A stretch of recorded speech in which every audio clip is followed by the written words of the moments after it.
Selamat siang, perkenalkan, nama saya Yohana Lady Mutiara Sinaga dari kelas 2 IPS 3. Di sini saya akan membahas tentang Renaissance. Renaissance adalah gerakan perubahan besar di Eropa yang terjadi setelah abad pertengahan. Zaman ini ditandai dengan munculnya penghargaan terhadap etika, estetika, dan rasionalis.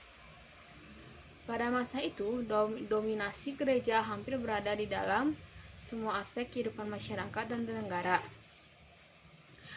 Dominasi gereja itu bersifat semua bertujuan untuk akhirat, dan slogannya adalah ingatlah kematian. Dominasi gereja itu memberikan efek yang buruk terhadap peradaban Eropa, di mana ilmu pengetahuan mengalami kemerosotan, terjadinya feodalisme dan ekonomi yang terlalu fokus kepada bidang pertanian tanpa mengembangnya sektor lainnya.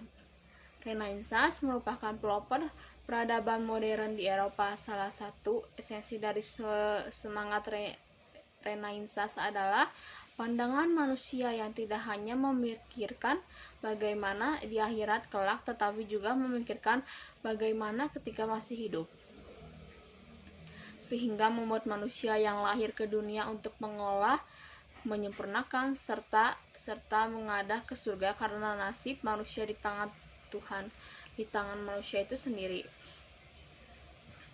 Faktor munculnya Renaissance, yang pertama, paham rasionalis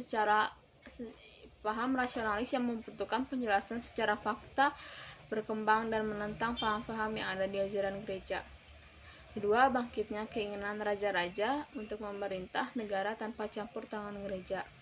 Yang ketiga, kaum penengah atas atau bourgeois bangkit dari mereka membuka pemikiran masyarakat. Yang keempat, golongan humanis yang menggunakan sastra Yunani dan Romawi kuno sebagai fondasi peradaban bangkit dan mempengaruhi masyarakat. Dalam memperjuangkan perubahan, tokoh-tokoh yang terlibat bukan hanya berasal dari kalangan raja, bangsawan, maupun ilmuwan saja, tetapi juga siapapun dapat berkontribusi dan menjadi tokoh penting.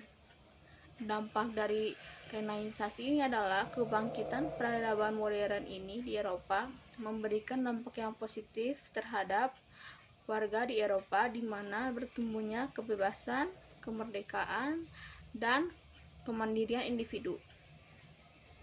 Berkembangnya ilmu pengetahuan, teknologi, seni budaya, sehingga membawa perubahan yang besar pada peradaban Eropa dan dunia hingga era sekarang.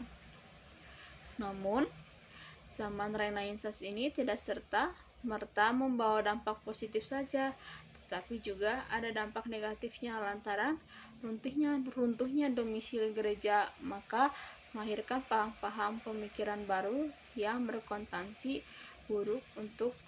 buruk serta merendahkan gereja. Pengaruh Renaissance ini terjadi di Eropa telah membawa perubahan besar dalam berbagai bidang manusia di seluruh penjuru dunia, termasuk Indonesia. Salah satu dampak besar yang dirasakan Indonesia adalah adanya invasi bangsa Barat. Kegiatan invasi ini dipengaruhi oleh beberapa hasil penemuan pada manusia Renaissance, di antaranya mesin cetak oleh Johann Gutenberg, senjata api, dan kompas untuk menentukan arah mata angin dalam pelayaran. Juga perkembangan Renaissance ini bermula kesuksesan masyarakat Italia dalam mengelola bidang politik, ekonomi, sosial, dan budaya pada awal abad 15 Masehi. Masyarakat Italia tumbuh dan berkembang menjadi masyarakat yang kota sejahtera. Kesejahteraan masyarakat Italia menyebabkan munculnya pemikiran duniawi yang mengedepankan rasionalitas. Dan paham itu juga mempengaruhi masyarakat Eropa untuk melepaskan diri dari kekangan agama dan dominasi gereja. Itu membuat mereka mampu menghasilkan pembaharuan di berbagai aspek kehidupan. Dan itu saja pembahasan tentang Renaissance. Mohon maaf bila ada kesalahan. Terima kasih dan selamat siang.